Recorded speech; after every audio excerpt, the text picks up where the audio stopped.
جھوٹ ہے۔ اے پیغمبر، اگر یہ اس کلام پر ایمان نہ لائیں تو شاید تم ان کے پیچھے رنج کر کر کے اپنے تئیں ہلاک کر دو گے۔ جو چیز زمین پر ہے ہم نے اس کو زمین کے لیے زینت بنایا ہے تاکہ لوگوں کی آزمائش کریں کہ ان میں کون اچھے عمل کرنے والا ہے، اور جو چیز زمین پر ہے ہم اس کو نابود کر کے بنجر میدان کر دیں گے۔ کیا تم خیال کرتے ہو کہ غار اور لوح والے ہماری نشانیوں میں سے عجیب تھے؟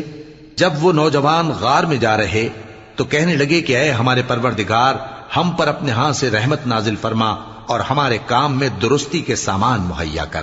تو ہم نے غار میں کئی سال تک ان کے کانوں پر نیند کا پردہ ڈالے رکھا، یعنی ان کو سلائے رکھا، پھر ان کو جگا اٹھایا تاکہ معلوم کریں کہ جتنی مدت وہ غار میں رہے دونوں جماعتوں میں سے اس کی مقدار کس کو خوب یاد ہے۔ ہم ان کے حالات تم سے صحیح صحیح بیان کرتے ہیں۔ وہ کئی نوجوان تھے جو اپنے پروردگار